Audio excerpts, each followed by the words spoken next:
A very good morning to all class 9th students. I am going to start with a new chapter today, and the name of the chapter is Electoral Politics. The system of elections. How the system of elections are conducted in India. What are the steps of conducting elections in India, and how is this system governed? How is this system effective? How can the system be developed in future? All these things we are going to discuss in the chapter Electoral Politics, that is a part of your SST and also a part of your political science or civics. So before I start the chapter, I will tell you the system of elections in India. The system of elections in India. India में system of election है क्या है different steps, कैसे India में election perform होते हैं और कैसे इलेक्शन सिस्टम इंडिया में वर्क करता है सारे इलेक्शंस के लिए. तो the system of elections in India, the first step is demarcation of area. Demarcation of area. सबसे पहले कॉन्स्टिट्यूएंसी बनाई जाती है. कॉन्स्टिट्यूएंसी मीन्स क्षेत्र कि कहाँ कहाँ चुनाव होना है. कॉन्स्टिट्यूएंसी जैसे कि आपने अपने गदरपुर को देखा, तो गदरपुर की विधायक की कॉन्स्टिट्यूएंसी में गदरपुर लगता है. ठीक है, तो गदरपुर को रुद्रपुर से अलग किया गया है, गदरपुर को बाजपुर से अलग किया गया है. इसी तरह हमें पता चलता है कि जब उत्तराखंड में इलेक्शंस होंगे तो उत्तराखंड को टोटल 70 इलाकों में 70 सीट्स में बांट दिया गया है एमएलए. और जब जनरल इलेक्शंस होंगे एमपी के, तो उत्तराखंड को 5 सीट में बांट दिया गया है एमपी की. यानी मेंबर ऑफ पार्लियामेंट कितने जाएंगे यहाँ से 5 और एमएलए कितने रहेंगे 70. क्लियर. उसी 70 में से एक इलाका आपका है गदरपुर का. This is one of the area that has been demarcated. तो सबसे पहले इलेक्शन बॉडी जो होती है इलेक्शन कमीशन ऑफ इंडिया, वो डीमार्केशन करती है. अब ये डीमार्केशन करने के बाद ऐसा नहीं है दिस इज परमानेंट, इसमें चेंजेस भी कर सकती है. कुछ एरिया को ऐड कर सकती है, कुछ एरिया को सब्सट्रैक्ट कर सकती है, depending upon the electoral size, depending upon the voter size कि कितने वोटर हैं. कम भी किया जा सकता है, ज़्यादा भी किया जा सकता है. ये सारी power, all this things lie in the hands of the election commission of India. So the first step is demarcation of area. Second point क्या होता है, second step preparing of voter list. Preparing of voter list. अब जब area demarcate किया तो वहाँ के voters भी तो बताने पड़ेंगे. तो वहाँ पे जो लोग 18 ईयर्स के अबव हैं, people who are above the 18 years of age and those who are the citizens of India, they are set to get their names registered in the voter list. अब वो ऑनलाइन भी हो सकता है, offline भी हो सकता है, बीएलओ भी बैठता है, कैंप भी गवर्नमेंट लगाती है. अलग अलग तरीके से अपने नेम को लोग वोटर लिस्ट में ऐड करवा सकते हैं. क्लियर. वोटर लिस्ट में नेम ऐड होता है. ये सेकंड स्टेप है जो कि इलेक्शन की डेट अनाउंस होने के पहले होता है. इलेक्शन की डेट अनाउंस होने के बाद ये दो steps they can not be done. They can only be done before the dates of the elections are announced. So third step is what? Announcement of election.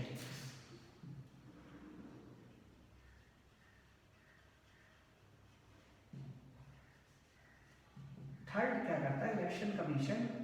Announcement of election dates करता है कि पूरी dates, किस दिन voting होगी, किस दिन result की काउंटिंग होगी, किस से किस दिन तक कैंडिडेट अपने नॉमिनेशन कर सकता है, किस से किस दिन तक नॉमिनेशन वापस ले सकता है, और कब नई सरकार को बनना है, किससे किस दिन तक, ये सारी dates election commission of India एक प्रेस कॉन्फ्रेंस करके इलेक्शन को घोषित करता है। This is known as the third step and this is called announcement of election dates by the election commission of India. That is, इसमें क्या होता है, डेट ऑफ पोलिंग होती है, डेट ऑफ नॉमिनेशन, नॉमिनेशन की अपने पेपर भरने के लिए तो उसकी डेट होती है, उसमें इतने से इतने दिन तक पोलिंग से और डेट ऑफ नॉमिनेशन जब तक कैंसिल होता है उसके बीच में कैंपेनिंग की डेट होती है। ठीक, कि कैंपेनिंग आप कर सकते हैं, लोगों तक जा सकते हैं। ठीक, ये होता है announcement of election dates. Fourth, selection of candidates. अब जैसे ही अनाउंसमेंट ऑफ डेट्स होती हैं, पॉलिटिकल पार्टीज अपने सिलेक्शन ऑफ कैंडिडेट्स कर सकती हैं कि कौन सी पार्टी से कौन सा कैंडिडेट लड़ेगा या कौन सा कैंडिडेट इंडिपेंडेंट लड़ेगा। कोई ज़रूरी नहीं है कि हर कैंडिडेट किसी पार्टी से ही लड़े, वो इंडिपेंडेंट भी लड़ सकता है, निर्दलीय भी लड़ सकता है, किसी भी पार्टी से नहीं। तो सिलेक्शन ऑफ कैंडिडेट्स पार्टीज कर लेती हैं जैसे कि इलेक्शन का डेट घोषित होता है। नॉर्मली ऐसा नहीं है। अब ये सिलेक्शन ऑफ कैंडिडेट्स जो होता है ये पार्टी इलेक्शन की डेट के पहले भी कर सकती है। पार्टीज पे ऐसा कुछ नहीं है कि वो पार्टीज की चॉइस है कि वो पहले करें या बाद में करें, लेकिन नॉर्मली इलेक्शन की डेट्स अनाउंस होने के बाद ही पार्टीज अपने सिलेक्शन ऑफ कैंडिडेट्स करती हैं और एक ऑफिशियल लिस्ट सबमिट करती हैं कि this person has been given the ticket of this party, suppose the ticket of BJP, the ticket of Congress, the ticket of AAP party, the ticket of BSP, किसी भी party का टिकट जिससे वो candidate को official समझती है वो देती है। Selection of candidates. Next step is the nomination. Nomination यानी फाइलिंग ऑफ पेपर्स। जो भी पेपर्स फाइलिंग होती है वो डीएम क्या होती है, नॉमिनेशन ऑफ पेपर्स। इसको कहते हैं अपना नामांकन करना, मीन्स रजिस्ट्रेशन कराना। ठीक है।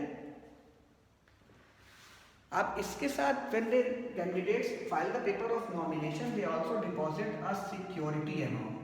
Security amount. अगर वो 10% ऑफ द टोटल वोट्स पा जाते हैं जितने पड़े हैं तो उनका सिक्योरिटी अमाउंट बच जाता है, और अगर उससे भी कम पाते हैं तो उनका सिक्योरिटी अमाउंट वापस नहीं होता है। सिक्योरिटी अमाउंट इसको जमा भी किया जाता है और नॉमिनेशन ऑफ पेपर्स के साथ ये होता है। अब इसके बाद when the nomination is done, there is a date of taking back the nomination. Suppose कोई कैंडिडेट नहीं लड़ना चाहता इलेक्शन, या कोई कैंडिडेट को किसी पार्टी ने टिकट नहीं दिया है, उसने इंडिपेंडेंट डाल दिया है, लेकिन उस पार्टी ने बाद में उसको मना लिया है, तो वापस अपना नॉमिनेशन ले सकता है। तो उसके लिए भी एक रिस्पेक्टिव डेट होती है, and this is the fifth process in the electoral system of India. Clear? Next process, I hope you must have understood all these 5 processes. Next process which I am going to tell you is the declaration of candidates.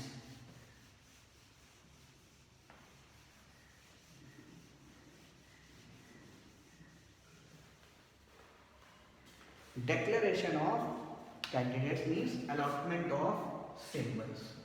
अब election commission अपने हिसाब से symbols allot कर देता है। Allotment of symbols, जो registered parties होती हैं उनके सिंबल्स फिक्स रहते हैं, और जो नॉर्मल पार्टीज होती हैं, अनरजिस्टर्ड पार्टीज होती हैं या इंडिपेंडेंट कैंडिडेट्स होते हैं, उनको इलेक्शन कमीशन चॉइस देता है। उन चॉइस में जो भी वो सिंबल मांगते हैं वो एक सिंबल उनको वो दे देता है।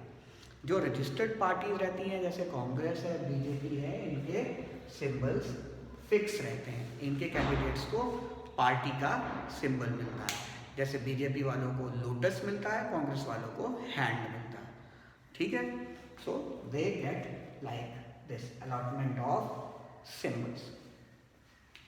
Then afterwards is the parties. Parties, they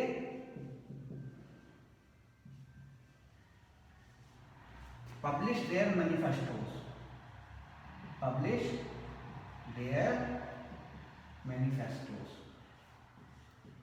manifesto क्या होती है? घोषणा पत्र, कि हम जीतेंगे, क्या क्या वादे कर रहे हैं, हम जीतने के बाद क्या क्या वादे पूरे करेंगे, अगर आपने हमें जिताया तो हम ये काम करेंगे, ये काम करेंगे, ये डेवलपमेंट करेंगे इस सेक्शन के लिए।